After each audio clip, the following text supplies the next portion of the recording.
네, 이번 시간부터는 삼각함수에 대해서 공부를 해볼 겁니다. 삼각함수. 네, 이 삼각함수는 중학교 3학년 때 배웠던 삼각비에서 발전되어 오는 내용인데요. 사인, 코사인, 탄젠트를 함수화시켜서 한번 다뤄볼게. 이런 뜻으로 이해할 수 있겠죠. 먼저 중학교 3학년 때 걸 잠깐 언급해 봅시다.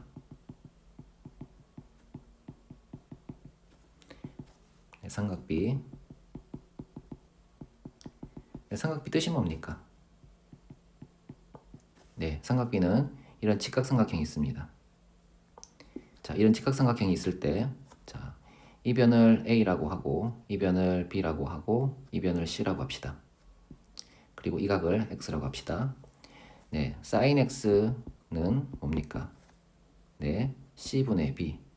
빗변에 대한 높이의 비율을 우리는 sin X라고 했죠. 특정 각에서의 빗변에 대한 높이의 비율을 우리는 sin X 하고 이렇게 정의했습니다. 그죠? 그리고 코사인 X는 어떻습니까? 네, 코사인 X는 C분의 A죠, 그죠? 그래서 빗변에 대한 밑변의 비율을 우리는 이제 코사인 X라고 했고요. 탄젠트 X는 어떻습니까? 탄젠트 X는 A분의 B라고 하죠. 밑변에 대한 특정 각에서 밑변에 대한 높이의 비율을 우리는 탄젠트 X라고 했죠. 자, 이때 이 X는 각도 60분법 아닙니까? 그죠? 60분법으로 표시가 되고 단위로서 자, 도가 붙죠. 그죠? 자, 그런데 이것을 함수화하려면 예를 들어서 y는 sin x라고 생각을 해봅시다. 이렇게 함수화 시키려면 우리는 좌표 평면에서 그래프 그릴 것을 예정하고 있지 않습니까? 이때 이 x에 해당하는 x축에 있는 값들은 어떻습니까? 네, 마이너스 값도 있고요. 자, 플러스 값도 있는데 매우 큰 값도 있죠. 그런데 여기 들어가는 이 각도 60분법에 해당하는 도는 일단 정의가 0도에서 360도 사이만 정의가 됩니다. 그죠? 이렇게만 정의가 되니까 우리가 함수로 다루려면 이 음에 해당하는 각을 이제 정의를 해야 되겠죠. 그리고 360도보다 큰 각도 정의를 해야 되겠죠. 그죠? 그래서 이렇게 음의 각과 360도보다 큰 각을 정의하는 내용을 우리는 일반각이라고 하는 타이틀로 배웁니다. 그리고 이렇게 각을 이제 음의 각도 정의를 했고 큰 각도 정의를 했다고 하더라도 여기 단위가 이렇게 붙지 않습니까? 그죠? 0도, 360도. 그런데 이 좌표 평면에서의 이제 x 값들은 어떻습니까? 단위가 없죠. 그래서 이 x의 x 각을 이 도가 붙지 않는 방식으로 새로이 정의를 합니다. 그것을 우리는 호도법이라고 부르는데요. 네, 각도를 부르는 법인데, 예, 우리가 지금껏 써왔던 60분법, 몇 도, 몇 도, 몇 도 하던 것, 30도, 45도, 60도 이렇게 부르던 방식이 아닌 다른 방식으로 각을 한번 불러보겠다는 겁니다. 그렇게 각을 정의를 하게 되면 이 각에는 이런 단위가 붙지 않고 순수하게 수로만 나와요. 단위가 붙지 않은 수는 많은 장점이 있기 때문에 그런 이제 방법을 이용해서 이제 이 각을 정의를 한번 해보겠다는 겁니다. 이런 두 가지 과정을 거치게 되면 자 0도보다 작은 값과 360도보다 큰 값도 정의가 되고요. 그죠? 그리고 이런 각을 이제 다른 방식으로 변환을 해서 부르게 되면 자 이렇게 각이라는 도라는 이런 표시도 붙이지 않고 숫자로만 나타낼 수가 있게 되어서 이제 비로소 이제 삼각함수로 다룰 수 있는 이제 밑바탕이 된다는 거죠. 이해되십니까? 그래서 우리는 첫 번째 일반각에 대해서 공부를 할 것이고 두 번째 호도법에 대해서 공부를 할 겁니다. 자, 일반각에 대해서 한번 알아봅시다. 네, 먼저 시초선과 동경에 대해서 한번 알아보도록 합시다.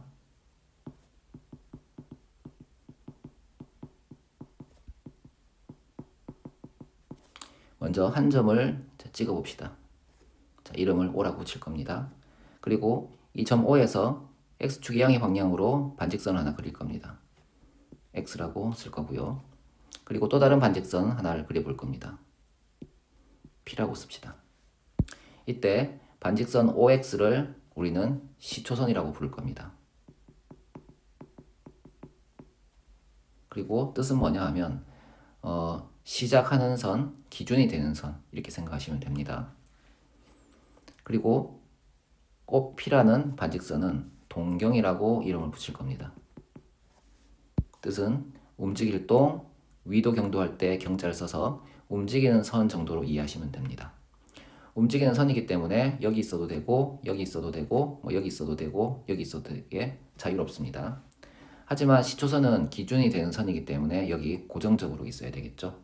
그래서 X축의 양의 방향으로 이렇게 고정적인 선이 시초선이 되는 겁니다. 이때 이 각 XOP는 어떻게 정의를 할까요? 이 각 XOP는 시초선을 기준으로 회전하는 양만큼 정할 건데요. 그러면 회전하는 방향이 이쪽 방향도 있겠고 이쪽 방향도 있겠죠. 그죠? 시계 반대 방향으로 회전할 경우에 우리는 플러스 부호를 주고요. 시계 방향으로 회전할 경우에는 마이너스 기호를 줄 겁니다. 그래서 이 회전의 방향에 플러스와 마이너스 부호를 부여하는 거죠. 그래서 시계 반대 방향으로 회전한다면 플러스, 시계 방향으로 회전한다면 마이너스 부호를 주겠다는 겁니다. 예를 들어서 봅시다. 점 O가 있고 반직선 X가 있습니다. 이렇게 반직선이 있다고 칩시다. 이때의 각을 45도라고 가정하면 이 각은 시계 반대 방향으로 회전했으니까 플러스 45도가 되겠죠. 그죠? 그런데 점 O에서 이렇게 아래로 회전했다고 칩시다. 이렇게 45도만큼 회전했을 때 이쪽은 시계 방향으로 회전했으니까 마이너스 45도가 됩니다. 이해되겠죠? 그래서 시초선을 기준으로 어느 방향으로 회전하는가에 따라 시계 반대 방향으로 회전하면 플러스 기호를 붙여주고 시계 방향으로 회전하게 되면 마이너스 기호를 붙여주겠다. 이렇게 회전에 방향성을 부여한 거죠. 이해되시죠? 그러면 우리는 왜 시계 반대 방향으로 회전할 때 플러스 기호를 붙여줄까요? 우리가 사는 지구는 자전을 하고 있죠. 그죠? 이 지구의 자전 방향은 어떻게 됩니까? 북반구에서 내려다 보았을 때 시계 반대 방향으로 회전하고 있어요. 그래서 우리가 회전의 개념에서 회전의 양과 음의 개념을 부여한다면 시계 반대 방향으로 회전할 때 플러스 기호를 붙여주고 시계 방향으로 회전한다면 마이너스 기호를 붙여주는 거예요. 왜냐하면 그 기본이 지구 자전 방향을 기준으로 하고 있기 때문이죠. 이해되시죠? 이렇게 방향에 따라서 플러스 기호와 마이너스 기호를 붙여주게 되면 장점이 하나 생기죠. 어떤 장점요?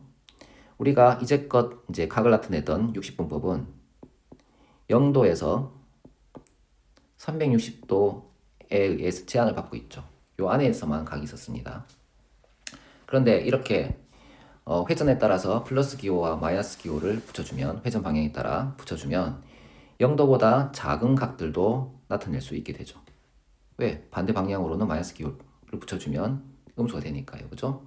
그래서 이렇게 회전 방향에 플러스 기호와 마이너스 기호를 붙여주면 이렇게 음의 각을 표현할 수 있는 장점이 생기는 거죠. 이해되시죠? 그러면 우리는 두 번째 360도보다 큰 각도 한번 나타내야 되지 않겠습니까? 그것을 일반각이라는 타이틀로 한번 봅시다.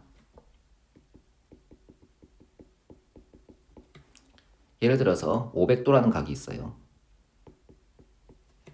500도라는 각은 과거에는 나타낼 수 없는 각이었습니다. 그죠? 그러면 이 500도라는 각을 어떤 개념으로 생각해 보면 될까요? 점이 있고 이렇게 반직선이 있어요. 이럴 때 회전을 할 겁니다. 이렇게 한 바퀴를 돌면 360도가 되겠죠.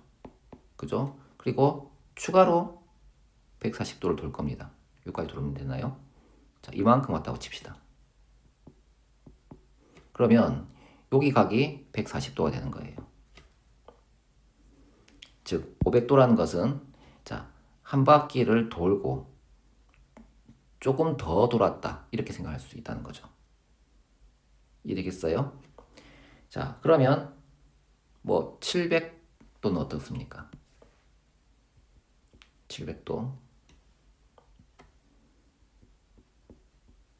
700도는 여기 표시할까요? 0.59.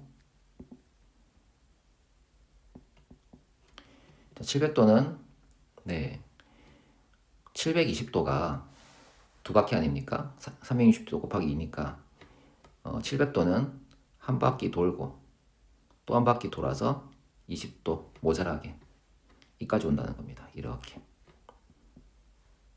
그러면 자 700도도 나타낼 수 있겠죠. 한 바퀴 돌면 360도. 그 다음에 이렇게 돌아서 720도가 두 바퀴니까 좀 모자라게 여기까지만 오면 700도를 나타낼 수 있다는 겁니다.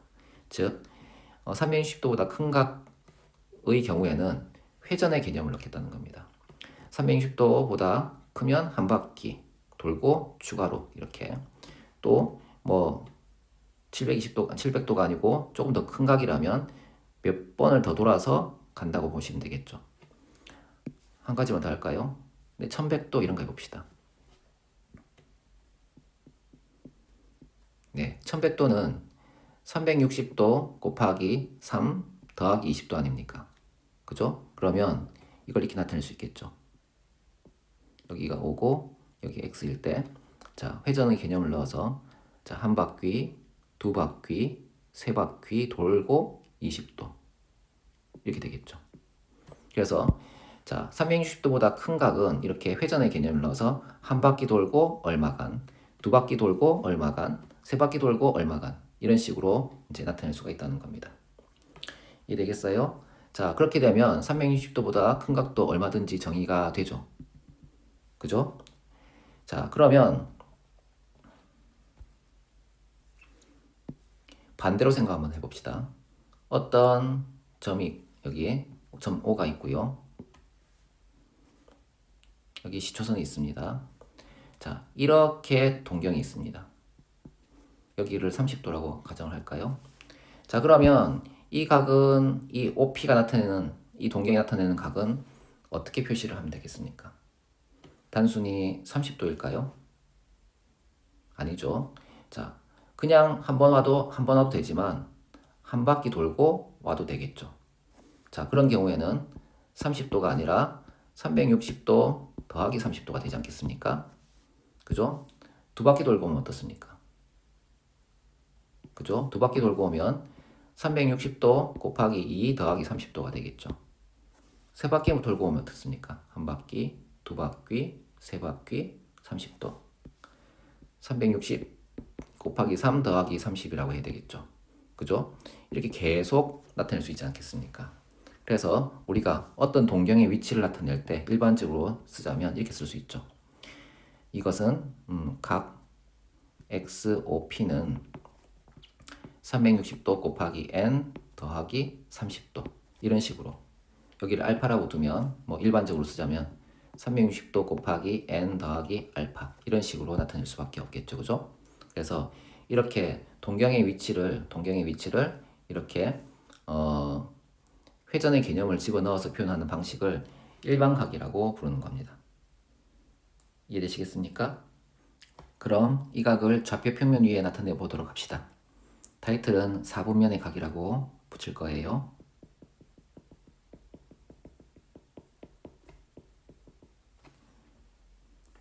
좌표 평면을 하나 그려볼 겁니다.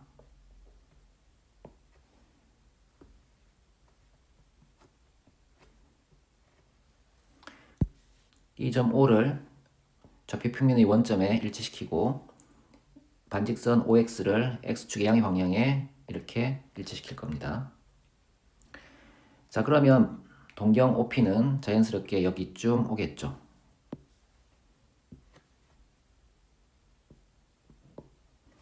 이때 각을 세타라고 잠깐 두면 이 세타는 동경이 1사분면에 있으니까 1사분면의 각이라고 불러줄 거예요.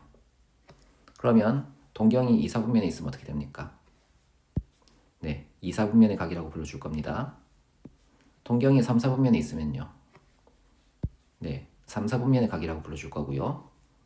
동경이 4사분면에 있으면요. 네, 4사분면의 각이라고 불러줄 겁니다. 자, 그러면 동경이 좌표축 위에 있으면 어떻게 합니까? 네, 좌표축 위에 동경이 있다면 이 동경에 의한 각은 1사분면에 속하지도 않고 2사분면에 속하지도 않아요.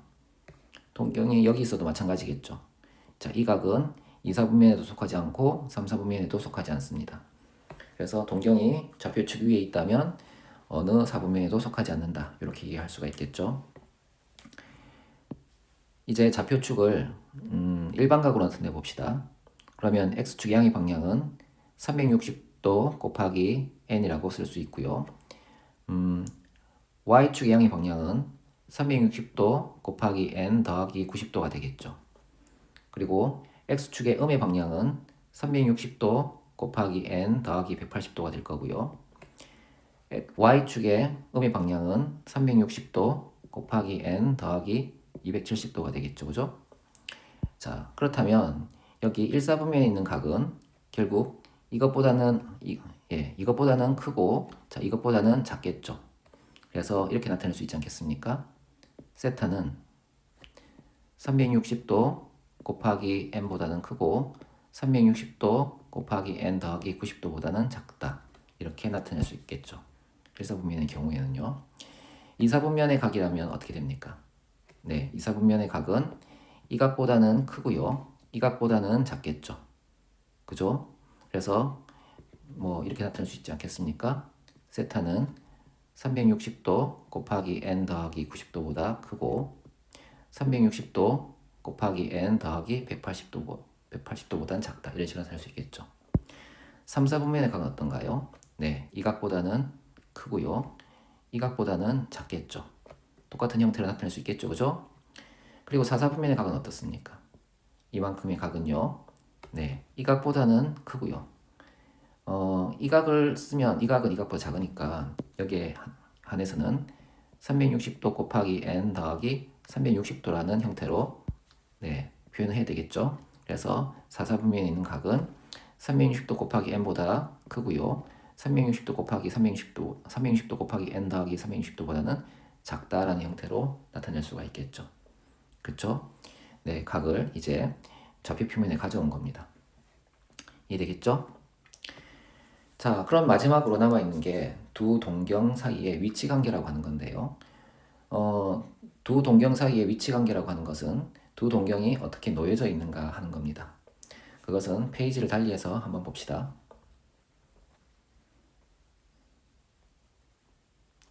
네, 두 동경 사이의 위치 관계. 여기서 위치 관계는 이제 예전에 두 직선의 위치 관계 이런 걸 공부를 할 때 나왔었던 단어입니다. 두 직선의 위치 관계는 두 직선이 어떻게 놓여져 있는가 하는 것이었지 않습니까? 그래서 한 점에서 만난다든지 아니면 평행하다든지 아니면 겹친다든지 이렇게 얘기했었죠. 두 직선이 어떻게 놓여져 있는가 하는 거죠. 그러면 여기도 두 동경의 위치 관계라고 하면 두 동경이 어떻게 놓여져 있는가 하는 겁니다. 동경이 어떻게 놓여져 있겠습니까? 네, 케이스를 한번 놓고 생각해 봅시다. 좌표 표면을 일단 그려놓고요. 두 동경이 하나의 동경이 이렇게 있을 때 다른 동경이 이렇게 또 일치할 수 있겠죠. 그래서 첫 번째 케이스는 두 동경이 일치하는 경우입니다. 그리고 두 번째는 어떤가요? 두 번째는 하나의 동경이 이렇게 있을 때 또 하나의 동경이 일직선 위에 있으면서 네, 이렇게 반대로 이제 방향이 반대라는 겁니다. 이렇게 놓여져 있을 수 있다는 겁니다. 그게 지금 여기서 얘기할 겁니다. 자, 그러면 세 번째는 어떤 케이스일까요? 세 번째는 이렇게 X축에 대해서 대칭이라는 겁니다. 이 축에 대해서 대칭이어서 각이 같겠죠, 그죠? 자, 이런 형태로 놓여져 있는 게 세 번째 여기고요. 네 번째는 어떤 걸까요? 네 번째는 이렇게 Y축에 대해서 대칭입니다. 그렇죠. X축에 대해서 대칭이 있었으니까 Y축에 대해서도 대칭이 하나 있어야 되겠죠, 그죠? 자, 이런 경우가 하나 또 있고요. 다 했나요? 아니요. 하나 더 남았습니다. 마지막 하나는 네,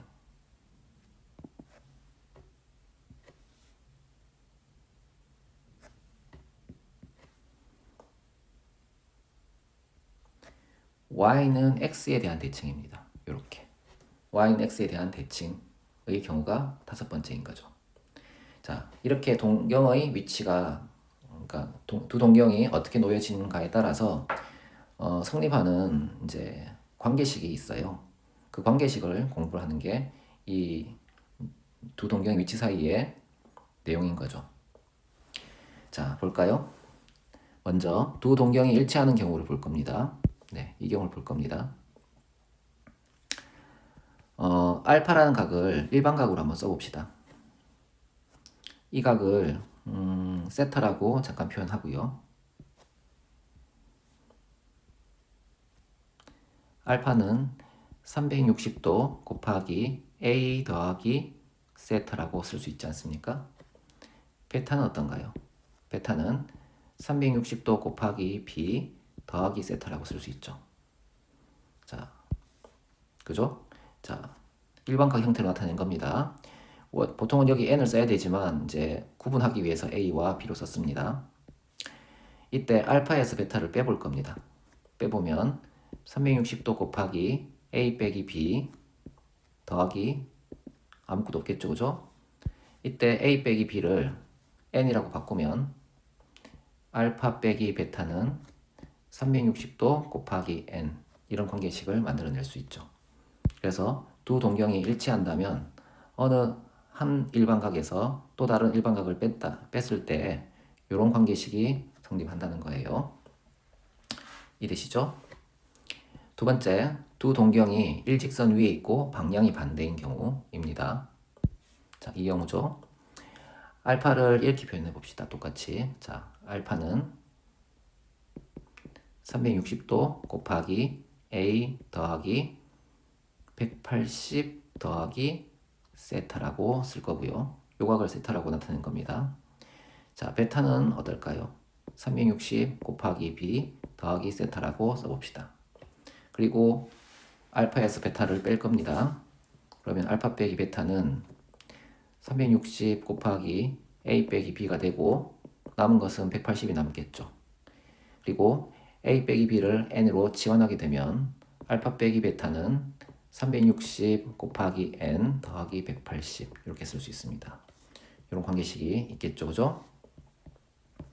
세 번째, 두 동경이 X축 대칭인 경우인데요. 요 각을 세타라고 둘 겁니다. 그러면 알파는 이렇게 나타낼 수 있겠죠. 알파는 360도 곱하기 A 빼기 세타 이렇게요. 왜냐하면 여기도 세타가 될 거니까 이만큼 일반각에서 360도 곱하기 A면 이만큼 왔을 텐데 여기서 이제 세타만큼 되돌아가야 되지 않습니까? 그래서 이렇게 나타내는 겁니다. 베타를 볼까요? 베타는 360도 곱하기 B 더하기 세타라고 쓸 수 있겠죠. 그래서 이번에는 알파와 베타를 더해 볼 겁니다. 더해 보면 360 곱하기 A 더하기 B로 쓸 수 있죠. A 더하기 B를 N으로 바꾸면 알파 더하기 베타는 360도 곱하기 N 이런 식으로 나타낼 수 있지 않겠습니까? 네 번째, 두 동경의 Y축 대칭인 경우를 볼 겁니다. 자, 이 각을 세타라고 둘 거예요.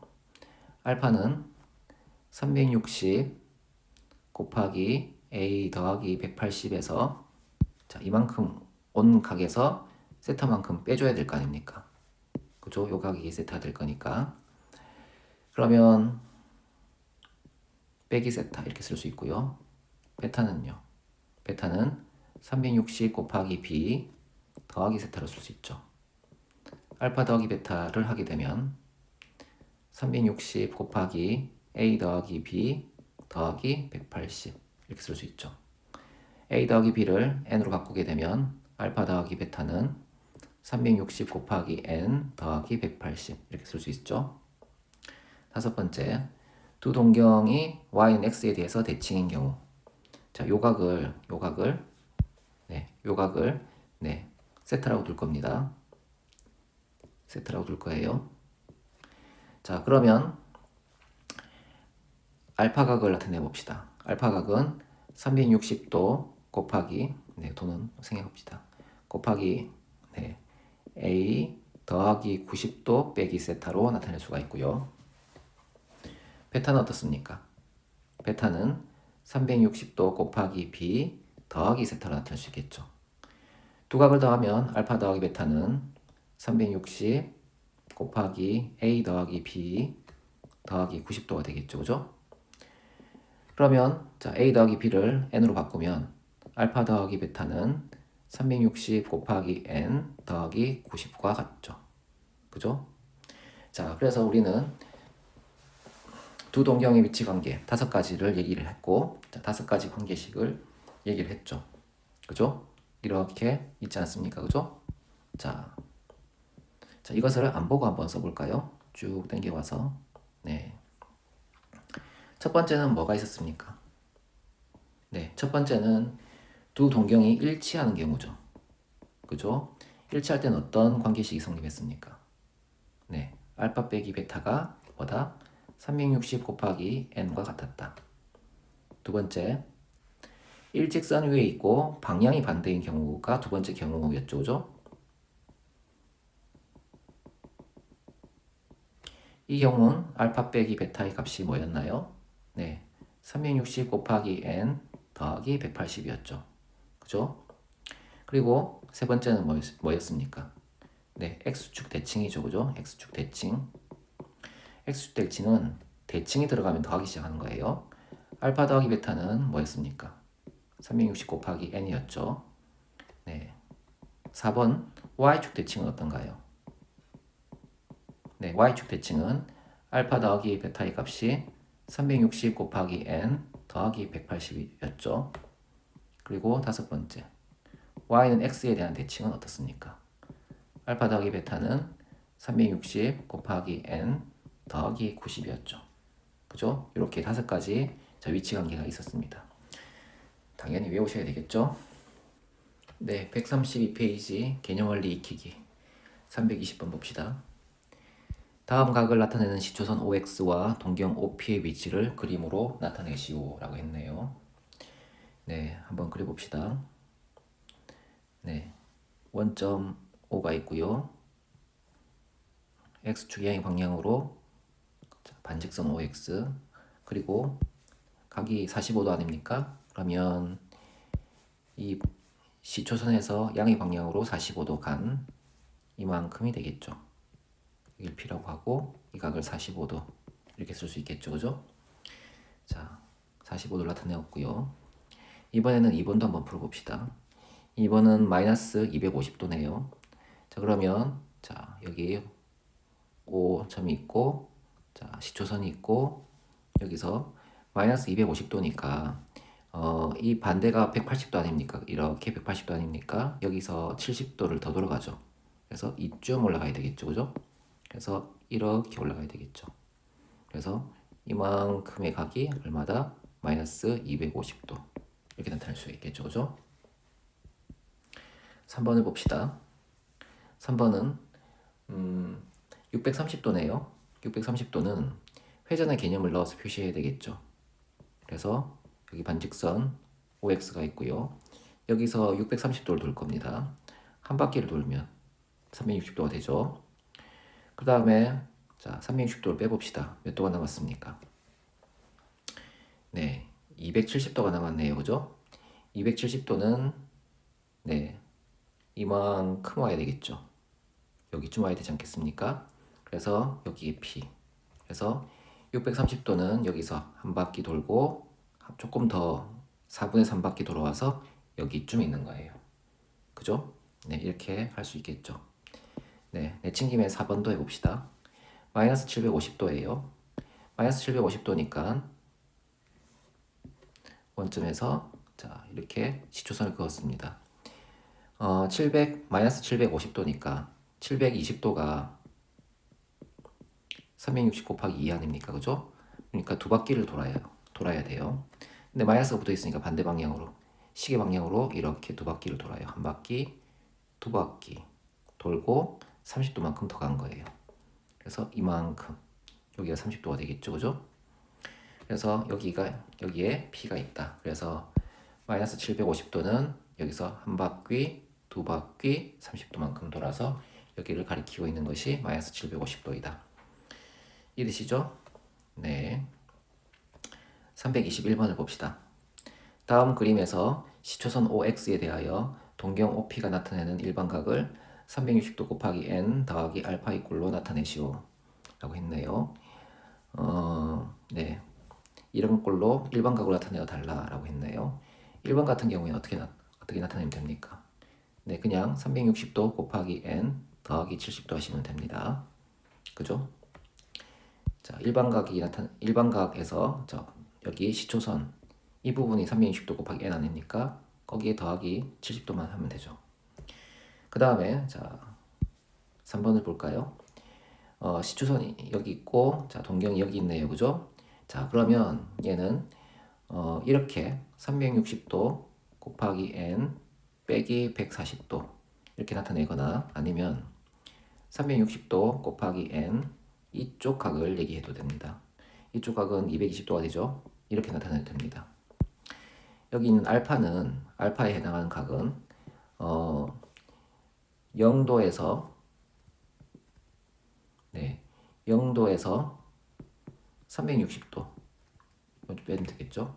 이렇게 모두 양으로 나타낼 수도 있지만 때에 따라서는 마이너스 180도에서 180도까지 이렇게 이렇게 돼도 되겠죠. 그래서 이렇게 알파의 각은 항상 양으로 나타내어도 되지만 여기 시초선에서 반대 방향으로 180도를 넘어가지 않는 선에서는 음의 각으로 나타내어도 무방합니다. 그래서 3번 같은 경우에는 이런 방향으로 나타내면 자 이렇게 양의 방향으로만 얘기하면 360도 곱하기 n 더하기 220이라고 쓸 수도 있고요. 반대 방향의 각을 표시하게 되면 360도 곱하기 n 빼기 140도 이렇게 나타낼 수가 있죠.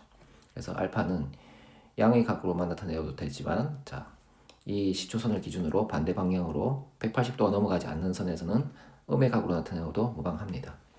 알겠죠? 322번 봅시다. 다음 각의 동경이 나타내는 일반각을 360도 곱하기 n 더하기 알파 이꼴로 나타내시오 라고 했네요. 자, 1번 같은 경우에는 각이 여기쯤 있지 않습니까? 그죠? 여기가 80도인 거 아닙니까? 그죠? 여기가 x, o, p. 그러니까 이 80도에 대해서는 이렇게 쓸 수 있겠군요.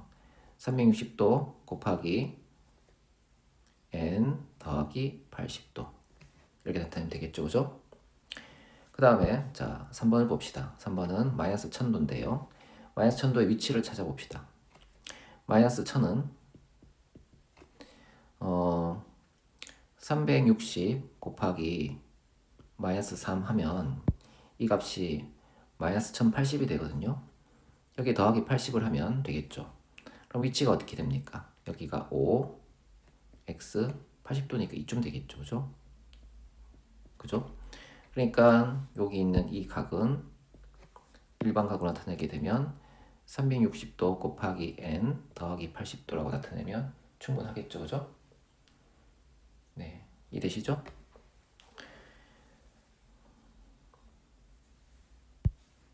자, 그 다음에 323번 봅시다. 다음 각은 제 몇 사분면의 각인지 말하시오 라고 했네요. 620도 먼저 볼까요? 620도는 360도 곱하기 1 더하기 260도죠. 그죠? 그러니까 사분면에서 나타내어 보면 이 360도 곱하기 1은 한 바퀴 돈 거니까 의미가 없고 260도를 가게 되면 이쯤 오지 않습니까? 이쯤 오죠. 그죠? 여기가 90도, 여기가 180도, 여기가 270도 아닙니까? 270도에서 조금 부족하니까 자 260도 요쯤 있겠죠. 그래서 여기 620도는 뭐다? 네, 3, 4분면의 각이군요. 그죠? 그 다음에 1230도 볼까요? 1230도는 360 곱하기 3 하면 얘가 1080도가 나와요. 여기에서 더하기 150도를 하면 되죠. 그죠? 자, 그러면 1230도가 나오지 않습니까? 자, 그러면 위치를 찾아봅시다.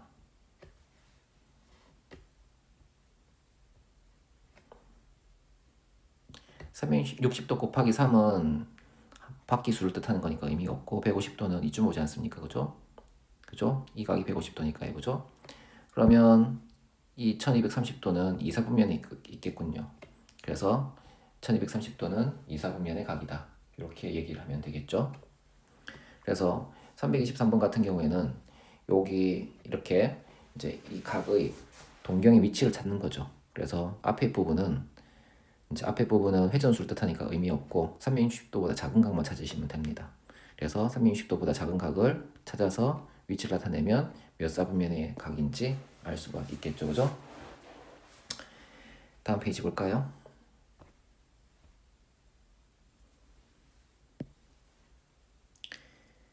다음 각을 360도 곱하기 n 더하기 알파의 꼴로 나타낼 때 알파의 각이 가장 작은 것은 이라고 했네요.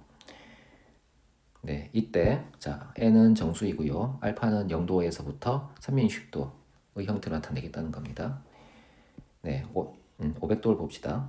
500도는 마이너스 500도는 여기 알파의 값이 양수라고 이제 0보다 크거나 같고 자 360도보다 작은 각으로 정의를 했으니까 아까처럼 음수각을 쓸 수는 없습니다. 그러면 어떻게 할까? 네, 360도 곱하기 마이너스 2 하면 여기가 마이너스 720도가 되거든요. 여기에 더하기 220도 하면 알파의 각이 220도로 정해지겠죠. 그죠? 그 다음에 두 번째 2번 볼까요? 2번은 마이너스 300도네요. 네, 마이너스 300도는 360도 곱하기 마이너스 1 더하기 60도 하면 되겠죠. 그죠? 그러면 마이너스 300이 되지 않겠습니까? 그럼 알파가 60이군요. 3번은 어떤가요? 3번은 마이너스 100 또는 자 360도 곱하기 마이너스 1 하면 마이너스 1 한 다음에 여기에다가 플러스 260도 하면 마이너스 100이 나오죠. 그래서 알파의 값은 260도가 되더라. 4번을 볼까요? 4번은 400도네요. 400도는 360 곱하기 1 더하기 40. 그죠? 알파의 값이 40이군요. 5번을 봅시다. 5번은 700. 700은 360 곱하기 1 더하기 340이죠. 그래서 알파는 340. 그래서 알파의 값이 가장 작은 것을 찾아보라고 했으니 220, 60, 260, 40, 340이니까 답은 네, 4번이 되겠군요. 그죠? 네, 다음 문제 볼까요? 세타가 1사분면의 각일 때 3분의 세타를 나타내는 동경이 존재하는 사분면을 모두 구해보시오 라고 했죠. 네, 세타가 4분면이라고 했습니다. 아까 설명했던 거 한번 복습해 볼까요? 여기 자 있을 때 동경이 여기 있는 거죠. 1사분면의 각이니까요. 그죠? 여기 있는 거 아닙니까? 그죠? 자 그러면 이 x축의 양의 방향은 일반각으로 나타내면 어떻게 됩니까? 360도 곱하기 n이죠. 그리고 자 y축의 양의 방향은 일반각으로 나타내면 360도 곱하기 n 더하기 90이 되겠죠. 그래서 이때 이 각 세타는 360 곱하기 n보다 크고요. 360 곱하기 n 더하기 90보다는 작습니다. 그죠? 그래서 세타가 1사분면의 각일 때라는 것은 이 말을 지칭하고 있는 겁니다. 자, 이럴 때 3분의 세타를 나타내는 동경이 존재하는 사분면을 모두 구하시오라고 했어요. 자, 3분의 세타를 이제 알아보기 위해서 3으로 나눌 겁니다. 3분의 세타가 되고요. 360 곱하기 n을 3으로 나누게 되면 120 곱하기 n이 되겠죠. 그리고 자, 이 360도 곱하기 n 더하기 90도 3으로 나눠봅시다. 그러면 120 곱하기 n 더하기 30이 되겠죠. 그죠? 자, 이것을 좌표 평면에서 한번 나타내어 봅시다. 먼저 n이 0인 경우를 봅시다. n이 0이라면 0도보다 크고 30도보다 작겠죠. 여기 0이 들어갈 거니까요. 그죠? 자, 그러면 3분의 세타는 0에서 30도 사이니까 요 부분을 뜻합니다. 그죠? 자, 그리고 자, n이 1일 때를 봅시다. 1일 때를 보면 120보다 크고 120 더하기 30보다 작죠. 그죠? 자, 120은 여기쯤 존재하죠. 이렇게쯤 존재하죠. 자, 30도씩 볼 수 있지 않습니까? 그죠? 그래서 여기쯤 존재하는 게 120도입니다. 여기가 120도고요. 150도는 여기쯤 되겠죠. 그래서 3분의 세타가 존재하는 부분은 이 부분입니다. 이 부분이 존재하고요. n이 2라고 가정을 해봅시다. n이 2가 되면 여기에 2를 집어넣어 줄 겁니다. 2를 집어넣어 주면 240 3분의 세타 그리고 240 더하기 30이죠. 자, 그러면 3분의 세타는 240도보다 크고 270도보다 작지 않습니까? 270도가 여기에요. 그죠? 여기서 30도만큼 작아진 각이니까 여기쯤 되겠죠. 그죠? 그래서 이렇게 해서 이렇게 표시를 할 수가 있습니다. 자, 그 다음에 n이 3일 때 가정해 볼까요? 3이면 어떻게 됩니까? 3이면 여기 3을 집어넣었어요. 360도가 되겠죠. 360도가 되고요. 3분의 세타가 되고요. 다시 여기에 3을 집어넣어주면 360도 더하기 3이니까 390도가 되겠군요. 그죠? 그러면 360도는 한 바퀴 돈 x축 양의 방향을 뜻하는 것이고 390도는 한 바퀴를 돈 후 30도만큼 더 간 거 아닙니까? 그죠? 그러니까 이 부분은 이 부분과 일치하는군요. 그죠? 그래서 뭐 계속 나가도 똑같겠죠? 그래서 3분의 세타가 존재하는 부분은 어디일까요? 자, 이렇게 1사분면과 2사분면의 일부와 3사분면의 일부에 해당됩니다. 4사분면은요? 네, 안 됩니다. 그죠? 그래서 1사분면, 2사분면, 3사분면에만 존재한다. 이렇게 얘기할 수가 있어요. 이해되시죠? 필수 예제 3번 봅시다. 두 동경의 위치 관계네요. 문제를 읽어볼까요? 세타를 나타내는 동경과 5세타를 나타내는 동경이 일치할 때 각 세타의 크기를 모두 구하시오라고 했습니다. 세타는 0도에서 360도다. 우리는 동경의 위치 관계에서 동경이 일치한다고 할 때 어떤 식을 외웠었습니까? 네, 다시 한번 볼까요? 네, 이렇게 좌표 평면이 있고요. 동경이 자 이렇게 있습니다. 하나의 동경이 이렇게 있고 자 그리고 또 다른 동경이 자 이렇게 있습니다. 겹칩니다. 그럴 때는 자 식이 어떻게 된다고요? 네, 알파 빼기 베타가 360도 곱하기 n이 된다고 했었죠. 그죠? 자, 여기 있는 알파를 5세타라고 놓고 여기 있는 베타를 세타라고 놓아 봅시다. 그러면 5세타 빼기 세타가 360도 곱하기 n이 되지 않겠습니까? 그러면 여기는 4세타는 360도 곱하기 n이 되고 4로 나누게 되면 세타는 90 곱하기 n이 되겠군요. 그죠? 따라서 n이 0이면 0도가 될 것이고요. 근데 0도는 이 범위에 들어가지 않죠. 그죠? 자, n이 1일 때는 어떻습니까? n이 1일 때는 90도가 되겠죠. n이 2면요. 180도가 될 것이고 n이 3이면요. 270도가 되겠죠. n이 4면요. 네, 360도인데 360도는 또 이 범위 안에 들어가지 않죠. 따라서 이 범위에 해당하는 제 세타 값은 90도, 180도, 270도 이렇게 세 개가 있을 수 있다는 겁니다. 이해되겠습니까? 그래서 두 동경의 위치 관계에 따른 5가지 케이스는 다 외워두셔야 됩니다. 알겠죠?